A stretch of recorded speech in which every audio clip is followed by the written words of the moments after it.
I was the one who pushed him. I made him believe it was the only way. Those were the last coherent words whispered on Rob Reiner's deathbed. But who said them? And why did everyone in the room go silent? Some with confusion, others with horror. There are stories that grip us because they're sensational. And then there are those that grip us because they're personal. This is both. Before we continue, please hit the like button, subscribe to the channel, and turn on the notification bell for updates. Because this time, the scandal didn't happen on a red carpet or a movie set. It happened behind the ivy-covered walls of a $13.5 million Brentwood estate, where fame, family, and fury collided. And what if I told you, the real story isn't about the one holding the knife? It's about the one who handed it to him. Let's talk about Tracy Reiner, the adoptive daughter, the overlooked child, the one who many claimed never quite belonged. And it's her last whispered confession, captured on a hospital room recorder, barely audible beneath the beeping machines and murmurs of nurses, that may finally blow the lid off the Reiner family tragedy. But first, who are the Reiners? And why is Hollywood holding its breath? Rob Reiner wasn't just a director. He was a titan of storytelling. From A Few Good Men to The Princess Bride to Stand By Me. His fingerprints are on the golden age of American cinema. He was funny, charismatic, politically outspoken, and fiercely protective of his privacy.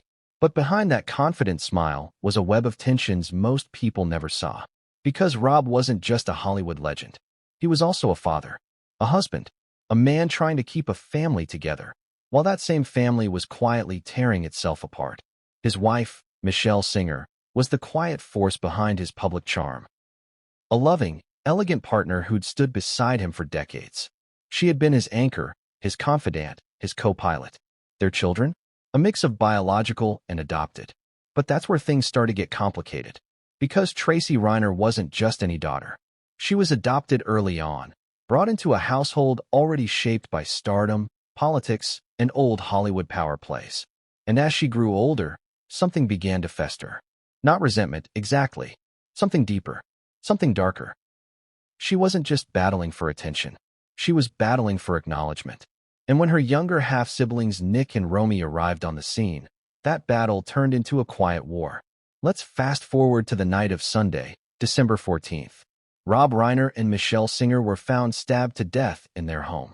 Their 32-year-old son Nick Reiner, who had been living in the guest house, was arrested hours later. 2 counts of first-degree murder. No signs of forced entry. No robbery. And one thing stood out to the first responders. The crime was messy, personal, chaotic. So how did we get here? At first glance, it looked like a clear-cut case of a disturbed son unraveling. The media latched onto that narrative fast.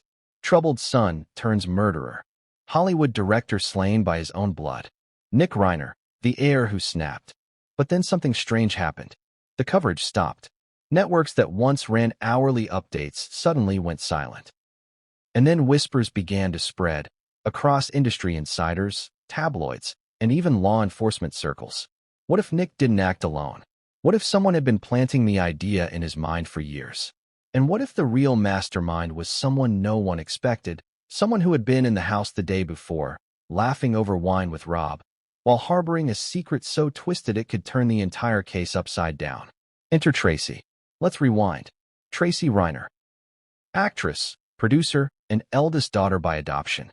Many believed her to be the responsible one. The one who stayed out of trouble. The one who lived in the shadow of her father's legacy but never tried to challenge it. But behind closed doors, friends say Tracy carried wounds. Deep ones. Some were old, never feeling fully accepted, always trying to earn her place in the family dynasty. Others were more recent. Financial frustrations, creative failures, and alleged disputes over inheritance. According to one close family acquaintance, Tracy had been iced out of key decisions for years. It was like they never trusted her. That broke her. And it wasn't just about money. It was about being seen, being heard, being treated like she mattered. Then came the real blow. Rob's will had been quietly updated just 6 months before his death. And Tracy? Cut out. Not completely, but the changes were severe. A trust she had expected to receive was reassigned. Control of several properties passed to Romy. And Nick, despite his personal issues, was still named as executor. To some, this looked like a family cleaning house. To Tracy, It was betrayal. So let's go back to that hospital room. Rob, fading fast from an unrelated illness just weeks before the murder, had been moved to a private wing in Los Angeles' Cedars-Sinai. Only close family were allowed in. Sources say that over the course of 2 days, he had short, quiet visits with each of his children. Nick, disoriented and distant, barely spoke. Romy reportedly cried the entire time. But Tracy was calm. Too calm. And at some point during that final hour, after the nurse had stepped out and the door had closed, she said something to Rob. The audio, which was picked up accidentally by a hospital-grade body monitor, was scratchy, barely usable. But when enhanced by forensic technicians weeks later, one phrase cut through the static. I was the one who pushed him. I made him believe it was the only way. No name was attached. But in the context of everything that came next, who else could she have been referring to? So now we're left with a burning question. Did Tracy Reiner manipulate her younger brother into killing their parents? It sounds unthinkable, impossible, absurd. But consider this. Nick had been in a downward spiral for months. Tracy had been reconnecting with him recently. Text messages recovered show late-night chats, cryptic references to starting over. And just days before the murder, a neighbor reportedly overheard an argument between Nick and Michelle. Words were said. One of them, "She told me you never wanted me." She who? Police won't say. But the name circled again and again in internal notes.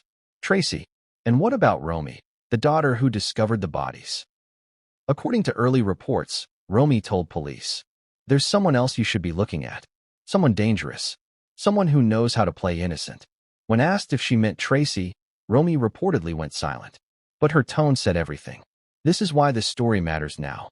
Because it's not just about Hollywood fame. It's not just about a murder mystery. It's about a family, broken from the inside. It's about legacy, manipulation, betrayal. And the quiet war that no one saw coming until it was too late. And if that confession really did come from Tracy, then what happened next was no accident. It was a chain reaction, carefully lit, coldly watched. So what really happened in that house? And what pushed Nick Reiner, film industry royalty, to turn into a suspect in a double homicide? More importantly, what if he didn't turn? What if he was pushed? We're about to uncover the hidden chapters, the missing footage, the confessions no one wanted to hear. Because this case isn't closed. And as you're about to discover, the Reiner legacy may be buried, but its secrets? They're just getting started. What came next would change everything, and no one saw it coming.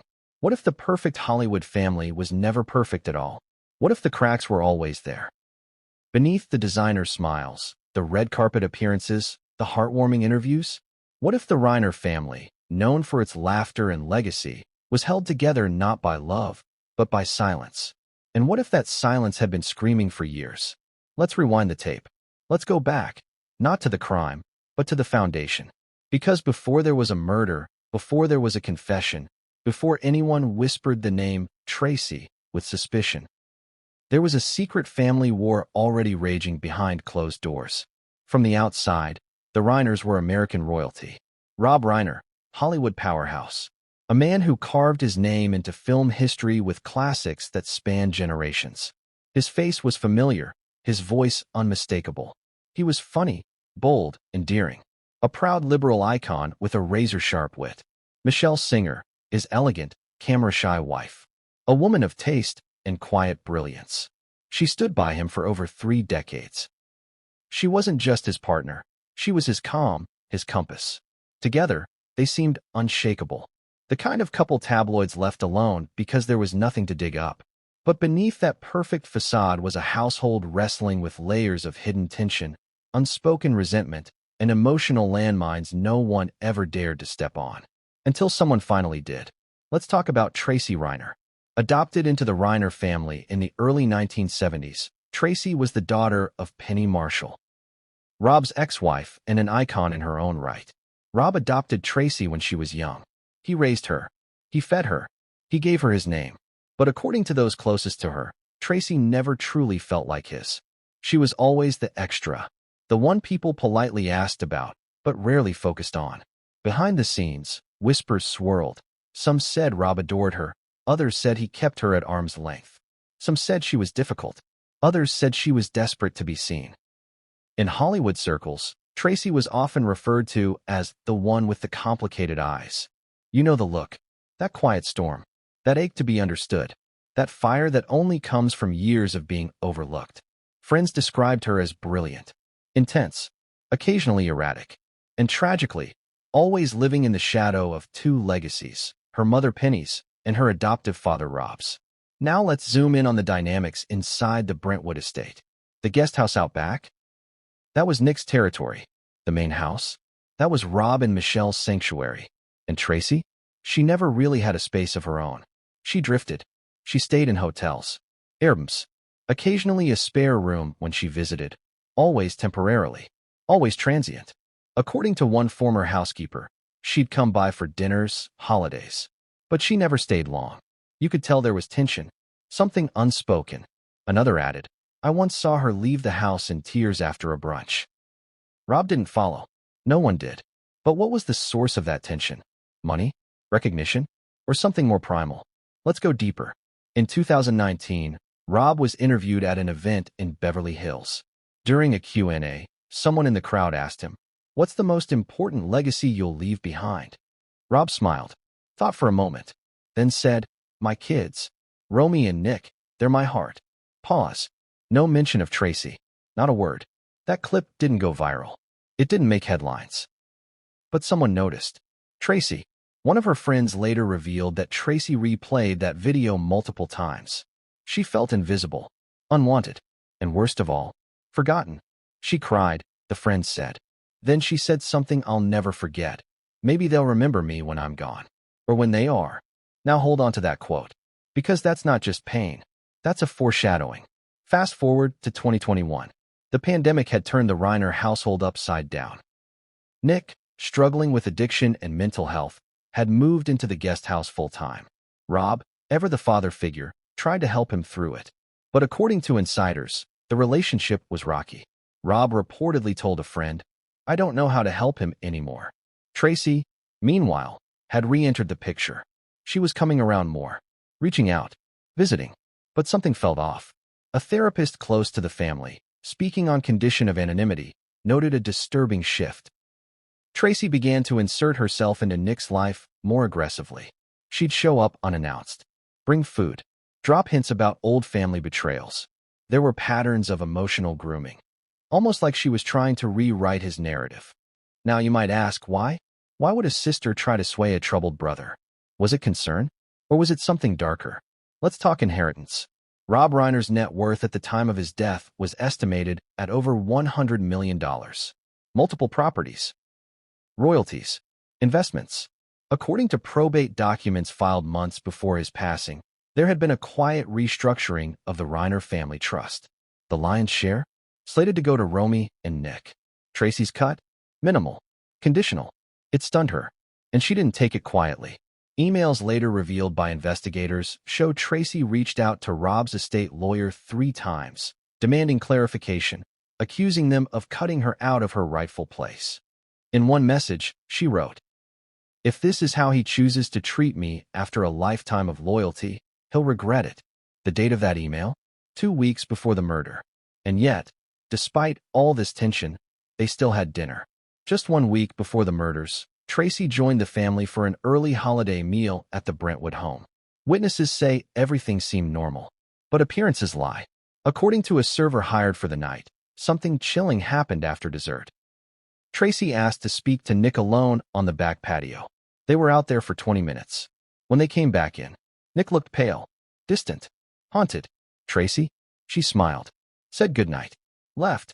That was the last time they were all together. So let me ask you something.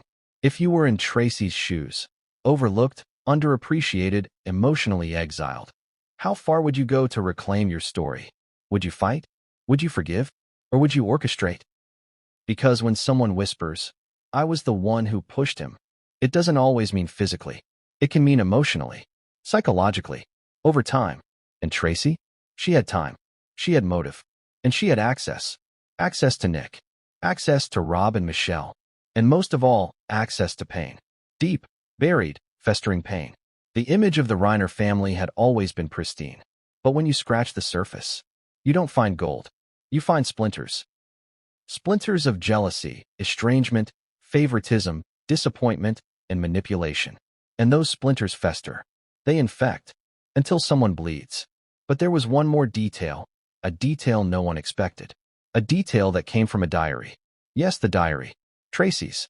Recovered weeks after the crime, buried beneath stacks of old scripts and documents in a storage unit she rented downtown. And on the final page, written in shaky penmanship, one sentence. He always needed a reason. I just gave him one. No date. No context. Just that. So now we ask, was Tracy Reiner just a grieving daughter? A misunderstood outsider? Or a puppeteer, pulling strings in the shadows? The answer may lie in what happened next. Because the night of the murder, someone disposed of something behind the house. And when investigators found it, it wasn't what they expected. Not a knife. Not gloves. But a single torn page from Tracy's diary. The one with the sentence we just read. And that page? It had blood on it. But what came next would change everything, and no one saw it coming. What if the killer didn't act alone? What if the blood on the floor was only half the truth? The night Rob Reiner and his wife Michelle were murdered wasn't just another Hollywood tragedy. It was the final act in a silent war. A war that had been festering inside that house, hidden beneath gourmet dinners, Christmas lights, and award-winning smiles. And when it exploded, it did so without mercy. It all began just before midnight on Sunday, December 14th. The Brentwood estate was quiet. Too quiet.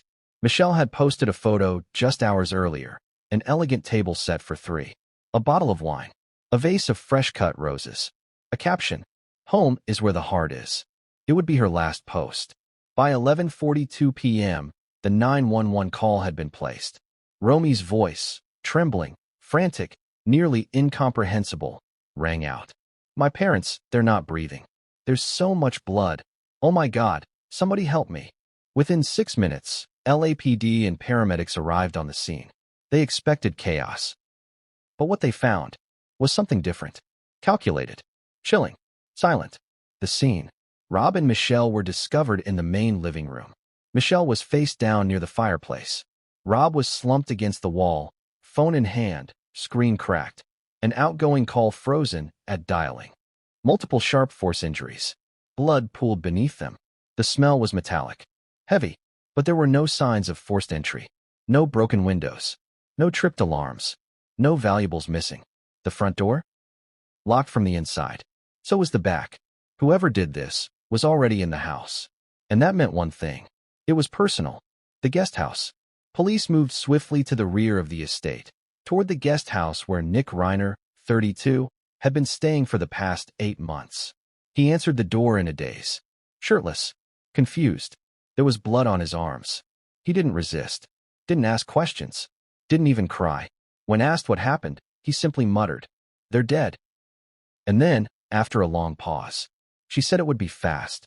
Those were his exact words. She said it would be fast. That's when everything changed. The investigation begins. Within the first 24 hours, Nick was booked for 2 counts of first-degree murder. The public assumed it was an open-and-shut case. Troubled son. Violent outburst. Family annihilation. Case closed. But detectives weren't so sure. Because something didn't add up. The timeline twist.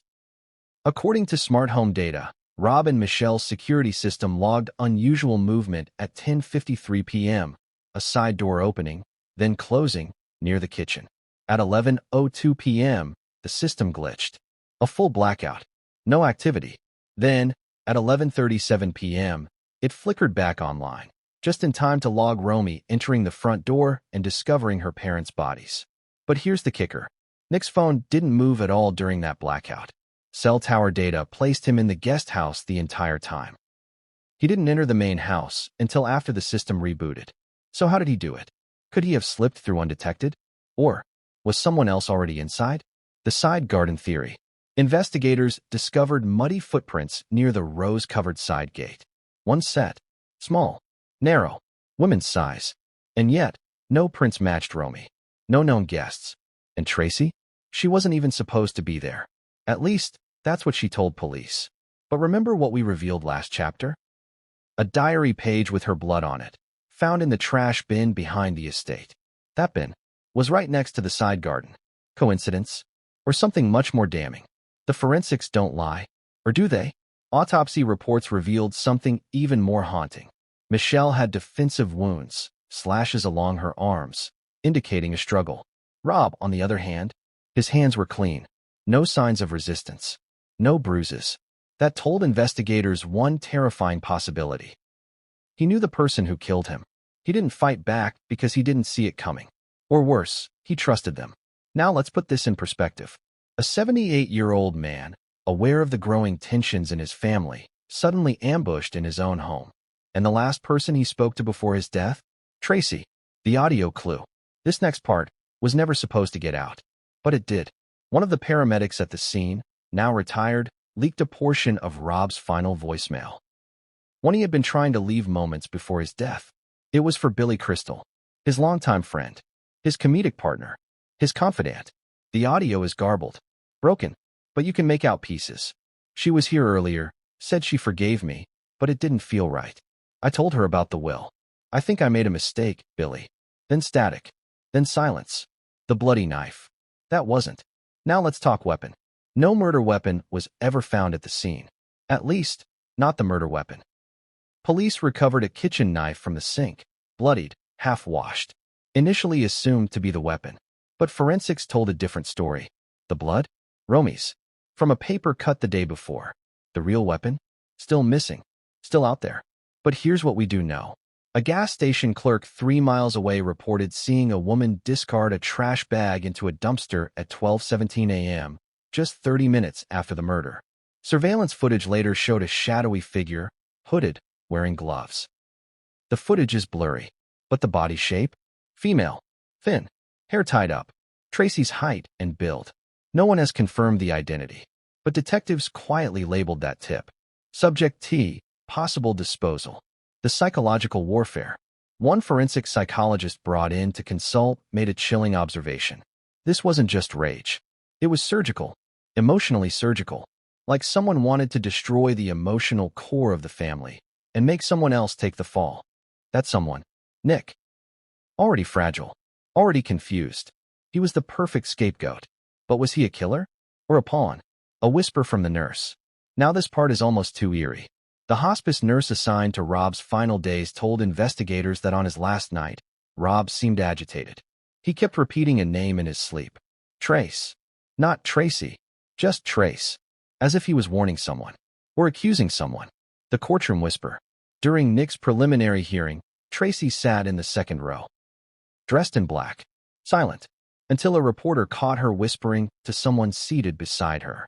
It's what he wanted. In the end, he got what he asked for. Who was she talking about? Rob? Nick? Herself? No one knows. But the moment was recorded, archived, and it sent a shiver through everyone in the room. The missing minutes. Remember the security system blackout? 15 minutes. Gone. No footage. No timestamps. Nothing. Except a tech analyst recovered residual logs from the router attached to the system. One device had connected during the blackout. An iPad. Guess whose? Tracy's. She claimed she left it at the house months ago, but the timestamp showed it had connected and been used the night of the murders. And that iPad? Still missing. Tracy told police she probably threw it away, but no record of disposal exists. And investigators believe it might contain everything. A shocking confession behind bars. 2 weeks ago, a guard at the county jail leaked a note from Nick's cell. Scrawled in barely legible handwriting, the note read, "I'm sorry. I did it. But not because I wanted to." She said they'd be better off. She said they'd finally hear her. They'd finally hear her. A direct echo of Tracy's diary. A chilling match. A breadcrumb no one was supposed to find. So let me ask you, did Nick kill his parents? Yes. But was it really his choice? Or did someone carefully, quietly, maliciously make it for him? Because this wasn't a random act of madness. It was staged, orchestrated, designed. And the more we pull the thread, the more we realize this family wasn't just broken. It was shattered from within. And the woman standing in the middle of it all? She's been silent for too long. But what she said next, caught on a private audio recording, would unravel everything. And no one, not even Tracy herself, saw it coming. What if the villain doesn't wear a mask, but a smile? What if the most dangerous person in the room is the one who never raises their voice, never breaks a glass, never leaves a bruise? What if the perfect daughter was the perfect manipulator? Tracy Reiner had always been the quiet one, the composed one, the one who knew what to say, when to say it, and who to say it to. But those who knew her best, truly knew her, paint a far more complicated picture. A woman haunted by rejection, obsessed with control, and slowly unraveling in the shadows of Hollywood's most celebrated household. And if the whispers are true, this wasn't just a family tragedy. It was a blueprint, one she'd been drafting for years. Let's start with the psychiatric records.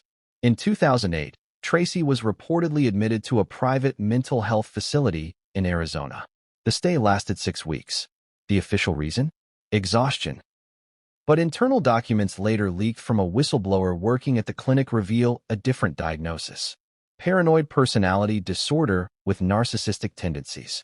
Symptoms noted in her intake evaluation included persistent belief that others were plotting against her, extreme fixation on legacy and status, an intense, recurring fear of being forgotten. One therapist wrote, "Patient exhibits delusional thinking patterns centered around family betrayal and perceived erasure from her father's identity." Now in Hollywood, rehab is almost a badge of honor. But psychiatric intervention?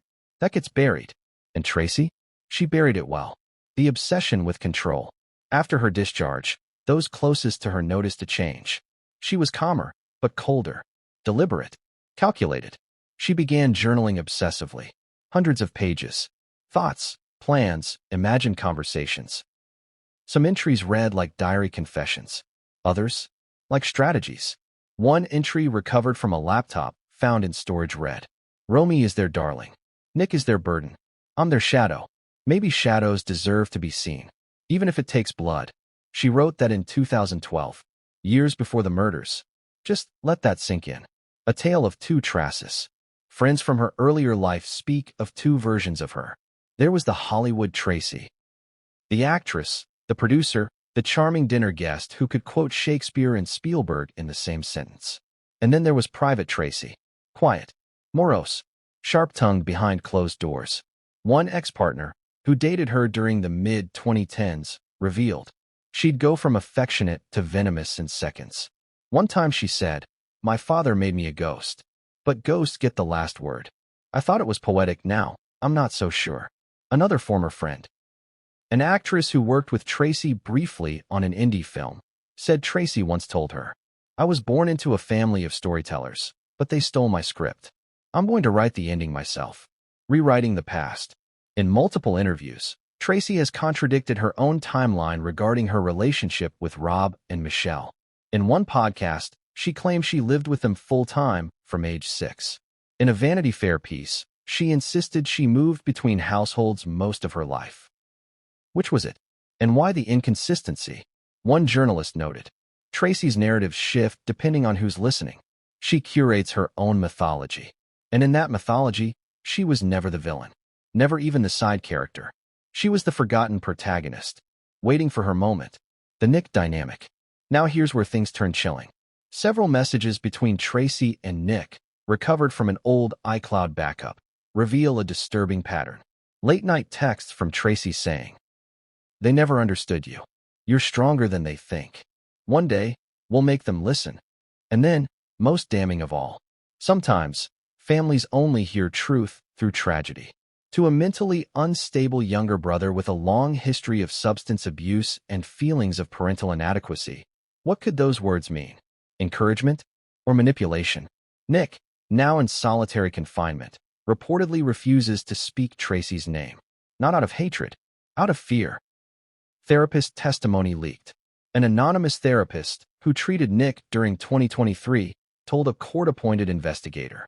Nick talked about someone who planted ideas. He said she spoke in riddles and made him feel like his pain was purposeful, like it had a mission. When asked directly if the person was his sister, he refused to answer. But his eyes welled up. That silence spoke volumes. Tracy's financial desperation. In the years leading up to the murders, Tracy's financial situation deteriorated rapidly. Her production company, once moderately successful, was millions in debt. She filed for bankruptcy quietly in 2021. Assets were liquidated. One insider revealed. She was trying to hold on to the image of success, but everything was crumbling. And she blamed her father for cutting her off. And Rob? He'd reportedly had enough. In one email to his attorney, Rob wrote, "I love her, but she's become a storm. I can't weather it anymore." 6 weeks later, his will was changed. 3 months later, he was dead. Behavior at the funeral. Perhaps the most unsettling glimpse into Tracy's fractured state came during Rob and Michelle's funeral. Attendees described her as eerily calm. One guest said, "She didn't shed a single tear. She just kept staring at Romy, like she was waiting for something." Another whispered, overheard, "I did what needed to be done. Now they'll finally know." Who she said it to is unknown. But a mourner sitting nearby claimed Tracy held a folded note during the entire service. Clutched tightly. After the burial, that note was gone. The secret recording. And now, the moment no one expected. A private recording, captured accidentally by a smart home device in a friend's apartment, was leaked just days ago. The audio? Tracy, alone, talking, not to anyone, but to herself. The words? Bone-chilling. "I told him the truth. That they'd always treat him like a stain. That he was disposable. That I understood him. That he was the only one who saw me. He just needed a reason. So I gave him one. A pause. A breath. I wonder if he even remembers I was there that night." So ask yourself, is this the voice of a grieving daughter? A bitter sister? Or a manipulative mastermind who planted every seed with terrifying precision? Because once you peel back the layers, you don't find grief. You find strategy. Cold. Clinical. Calculated. And if Tracy wasn't in the room when Rob and Michelle were murdered, then why did her voice leave such a loud echo? But we're not done yet.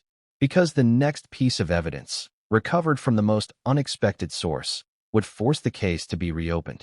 And it wasn't found by police, or journalists, or even the lawyers. It was found by a cleaning crew, at a property Tracy had secretly rented under a different name. What they found would shock the investigation wide open. Why would someone delete footage, unless they had something to hide? Not just any footage. The only footage. The Brentwood estate was wrapped in the kind of security system usually reserved for embassies and celebrity panic rooms.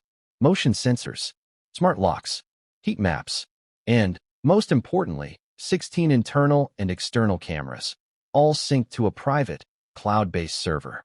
It was supposed to be bulletproof, and for years it was, until the night Rob and Michelle Reiner were murdered. Because just when the cameras should have caught everything, they caught nothing. The missing 15 minutes. Let's rewind. Security logs show that at exactly 10:53 p.m., a side gate opens. At 10:54 p.m., the hallway camera inside the house flickers for the first time. And then, blackout. A complete system-wide interruption from 10:57 p.m. to 11:12 p.m.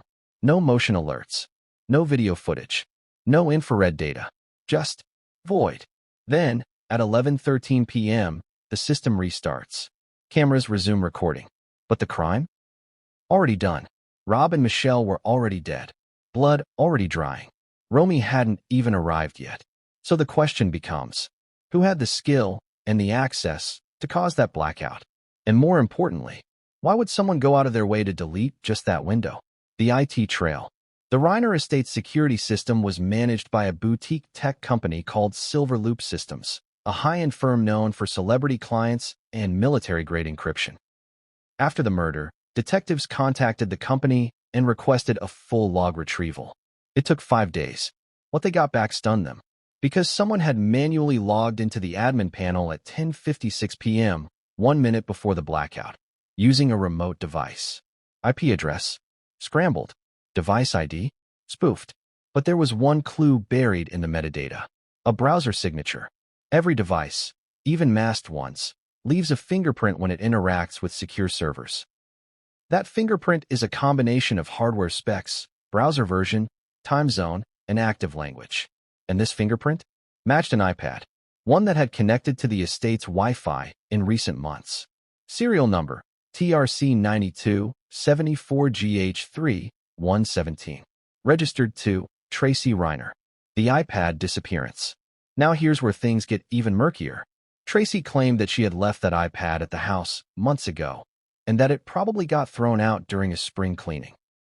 But digital forensics told a different story. That same iPad had pinged a Wi-Fi tower near the estate less than 24 hours before the murder. Even worse, that iPad connected to the Brentwood Wi-Fi the night of the murder. It logged in, accessed the admin panel, disabled the camera system, and then it disappeared. Tracy told investigators, "I don't know where it is. It was old.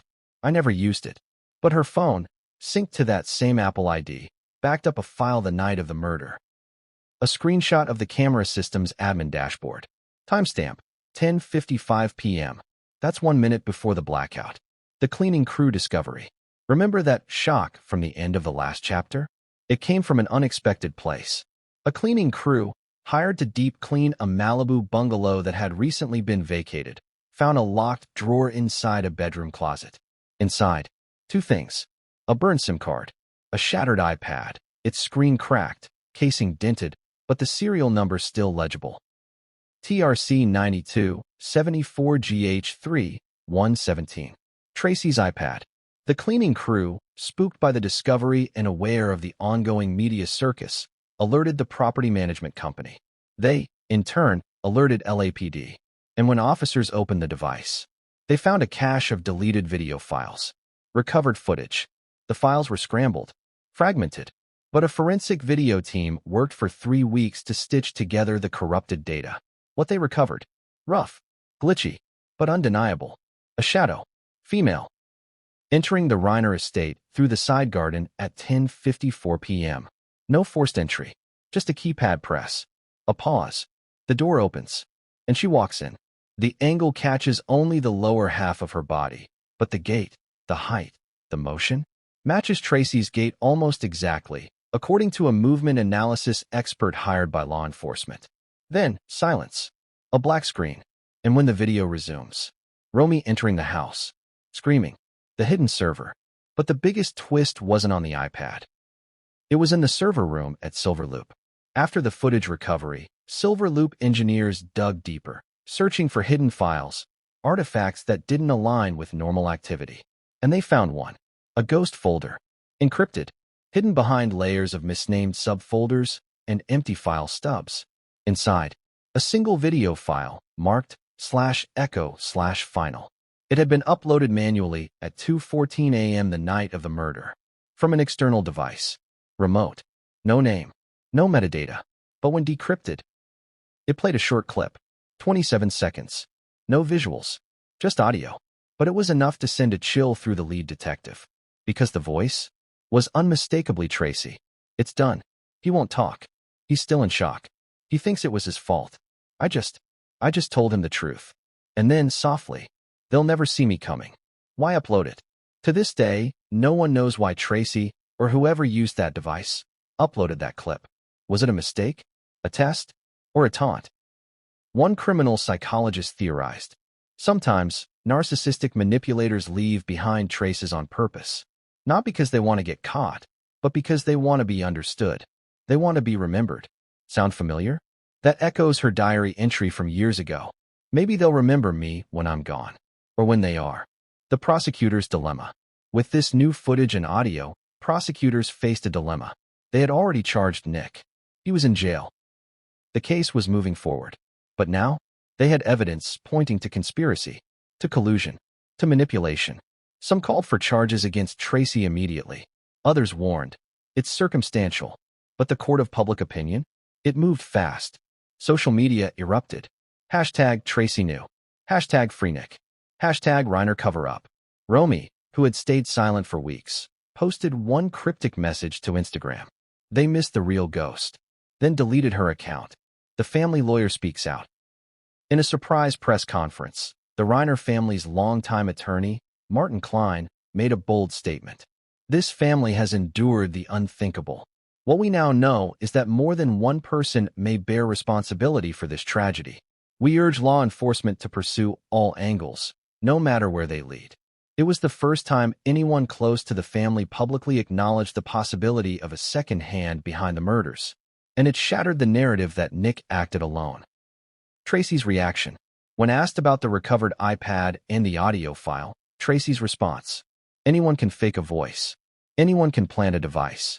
This is just another witch hunt against a woman who lost everything. But when reporters asked why her device connected to the system, she snapped. I said I left it there. They didn't clean. That's on them. A rehearsed answer? Or a moment of slipping control? One thing was clear. The more questions Tracy answered, the more suspicion she invited. But the investigation wasn't over. Because the next lead wouldn't come from the iPad, or the server, or the cameras. It would come from Nick himself. A letter he wrote, under the flicker of a prison cell light, addressed to the only person he still trusted. And what was in that letter would finally expose the chain of whispers that led to murder. What do you say when you know you're about to die? Do you beg for forgiveness? Try to right your wrongs? Or do you call the one person who knows the truth and say nothing at all? When Rob Reiner realized he didn't have long left, he picked up the phone. Not once, not twice, 3 times. 3 calls, made in the final 36 hours of his life. One to his daughter Romy, one to his oldest friend, Billy Crystal, and one to his adoptive daughter, Tracy. Only 2 of those calls were answered. Only one of them was recorded. And that call, between Rob and Tracy, would become one of the final pieces in a twisted puzzle that began long before blood stained the floors of the Brentwood estate. The final days. In the weeks before the murders, Rob had been battling a resurgence of health complications. Privately, he knew it might be the end. Sources close to the family revealed he had been settling affairs, saying goodbyes, and, according to one hospice nurse, unusually contemplative. He stopped filming, canceled all public appearances, and began calling people he hadn't spoken to in years. He wanted closure, peace, and answers. The call to Billy Crystal. Let's start with the one everyone expected. Billy and Rob had shared decades of friendship. They were brothers in laughter, political activism, and filmmaking. At 7:08 p.m. the night before his death, Rob called Billy. He left a voicemail, short, croaky, but unmistakably Rob. Hey, Bill, it's me. Just wanted to say thank you for everything. For always standing by me. I think I finally figured it all out. We'll talk soon, if not here, then somewhere. That message, simple, heartfelt, cryptic, went public weeks later when Billy shared it at Rob's memorial. But it was what came after that call that would raise eyebrows. The call to Romy. At 9:12 p.m., Rob dialed Romy. They spoke for 14 minutes. Only snippets of that call have been confirmed through leaked transcripts. But what's clear is that Rob was agitated, anxious. He reportedly told her, "There's something wrong. With the will. With Tracy. She said she forgave me, but I don't think that's what she meant." Romy asked what he meant. Rob hesitated, then said, "Just promise me. If anything happens, don't trust silence." Silence? What did he mean? Was he referring to Tracy's quiet demeanor? Or something more sinister? Romy didn't push. She says now she wishes she had. But time was running out. Because the next call Rob made, his final one, would be to the very person he'd just warned about. The call to Tracy. 10:27 p.m. A call was placed from Rob's private landline. The number dialed? Tracy Reiner. Unlike the others, this call was not short. It lasted 42 minutes. And thanks to an accidental backup on Rob's smart speaker system, we have it. Authorities acquired it during a sweep of digital files from the house. What it reveals is chilling. The transcribed recording. Here are verified segments from that final call. Rob, you came by earlier. You said you forgave me.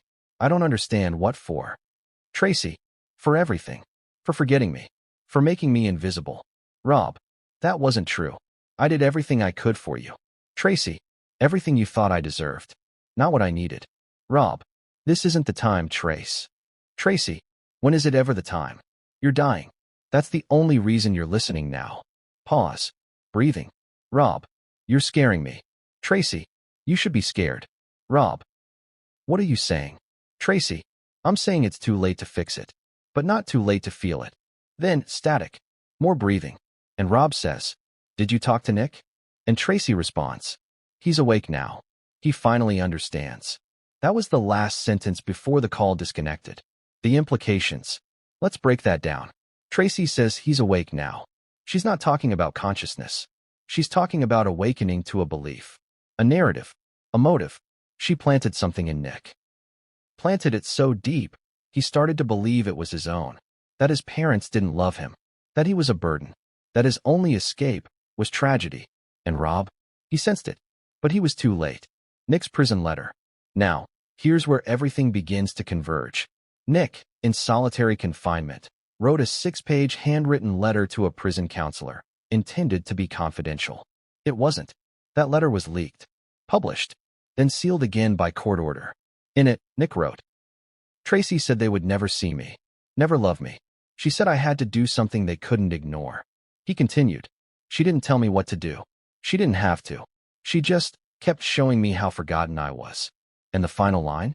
"She didn't kill them, but she made me think I had no choice." That sentence, torn from the mind of a son lost in delusion, may be the closest thing to a confession Tracy will ever face. The will revelation. But there's another layer. 2 days before his death, Rob made one final change to his will. He reinstated Tracy. Not fully, not equally, but enough. Enough to show that he was trying to make peace. Enough to prove he'd started to hear her. But he never got to tell her. That update. Never signed. The draft was found in his desk drawer, with his signature line blank. Tracy never knew. Or did she? Romy's revelation. Romy, who had remained mostly silent throughout the investigation, finally gave a statement to police. She described the tension between Tracy and Rob in the days leading up to the murders. She said, "He told me she forgave him, but her eyes said something else. She wasn't crying. She was calculating." And Romy revealed one final bombshell. The night before the murders, she saw Tracy whisper something into Nick's ear. Just 3 words. She asked Nick later what she said. He replied, "She told me, it's your time. The night ends." Hours later, Rob would lie lifeless beside the woman who shared his life for more than 30 years. A man whose legacy was storytelling, destroyed by a story he never wanted told. One whispered into the ears of his broken son, by a daughter who only wanted to be heard. But the trail didn't end with a phone call. It didn't end with a letter. And it certainly didn't end with Rob's death. Because Tracy Reiner didn't just stop talking to Nick. She talked to someone else too. Someone no one expected. And that person had recordings. Recordings that would make their way to the FBI. And when the first clip surfaced, it didn't just rewrite the narrative. It shattered it. What happens when the villain thinks they're the hero? What if, in their mind, they were never the one holding the knife, just the one protecting everyone else? What if the crime that shocked the world wasn't cold-blooded murder, but the desperate act of a man who thought he was saving his family? That's how Nick Reiner tells it.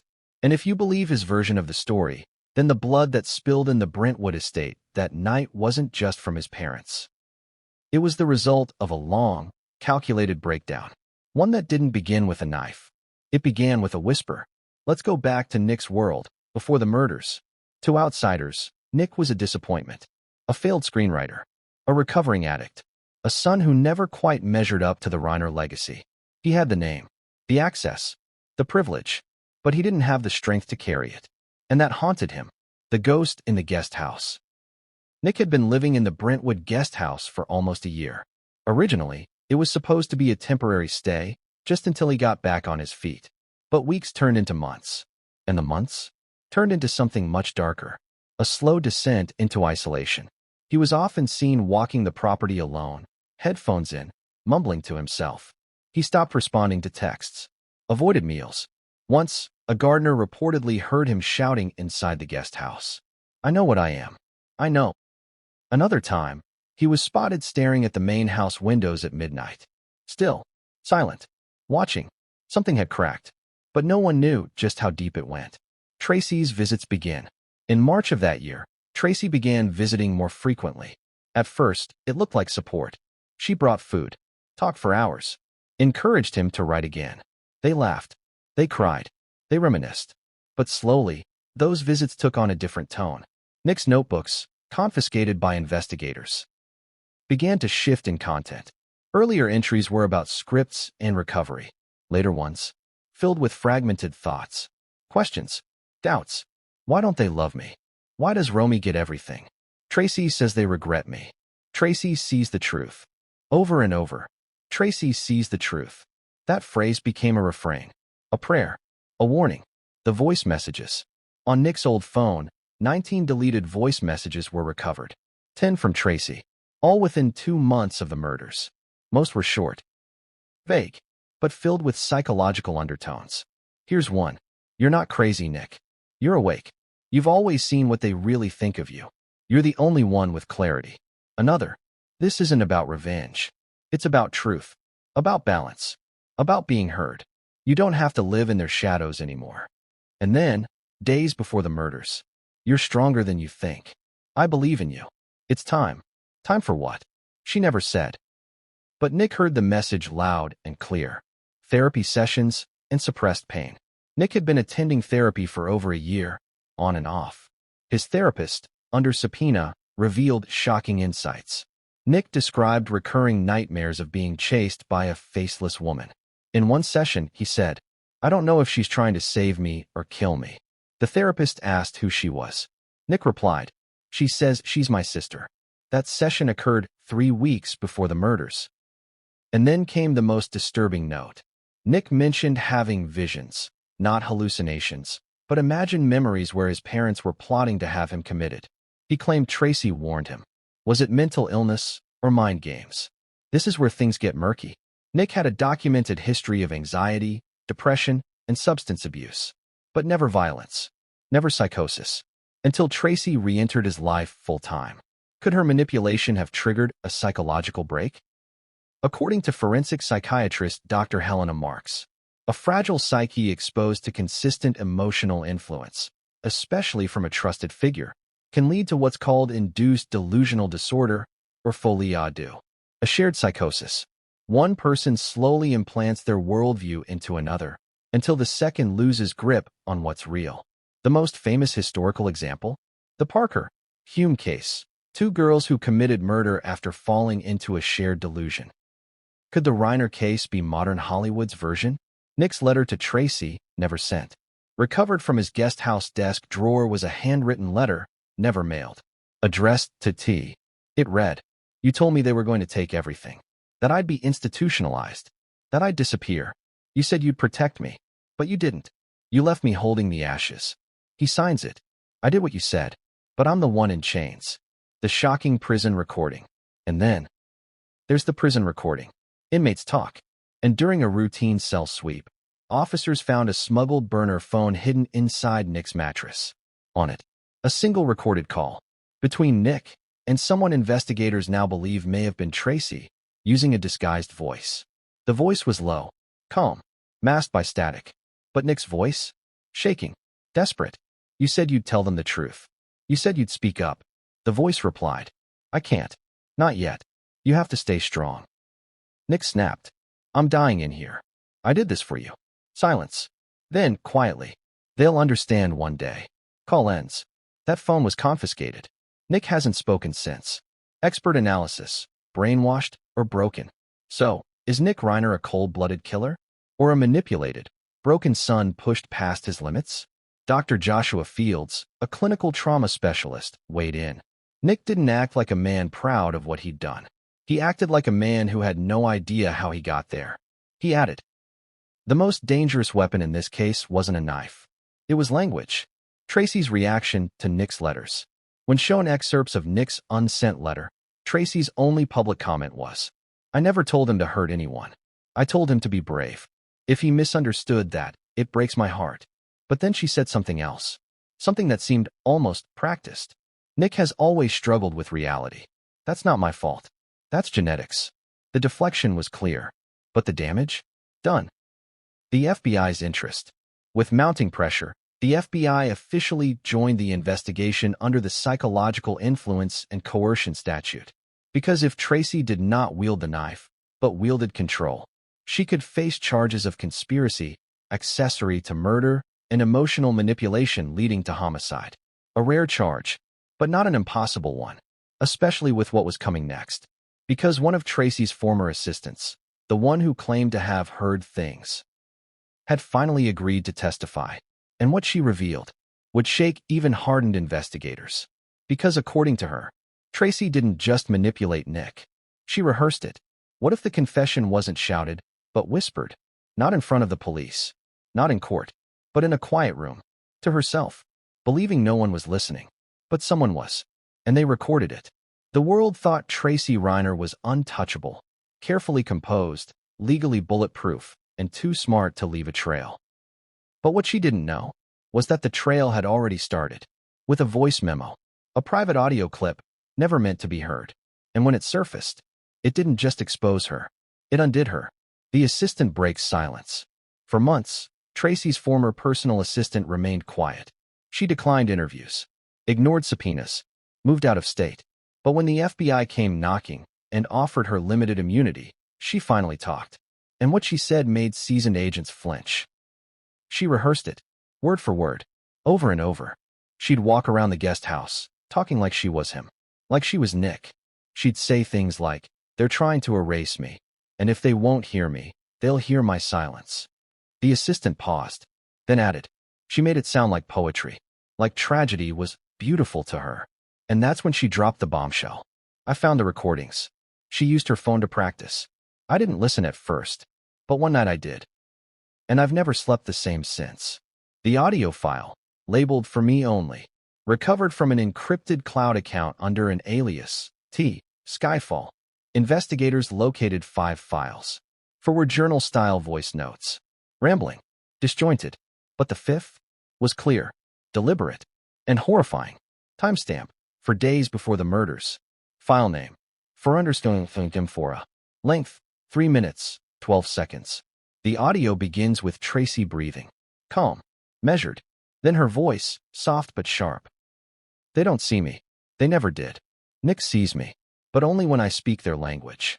So I'm going to give him their language. Grief." The full transcript, verified. "I told him they were planning to send him away, that they had already looked into it, that Michelle said he was a risk. I may have added that. Who's to say?" Laughter. He believed it. You could see it in his eyes, like a mirror cracking. "I didn't lie. I just let the truth shift." He asked me what to do. I said, "Wait. You'll know." And he nodded, like a child waiting for thunder. I didn't say hurt them. I didn't say kill them. I just painted the room red and handed him the brush. Maybe I'm the monster. Maybe I'm just the one who finally stopped apologizing.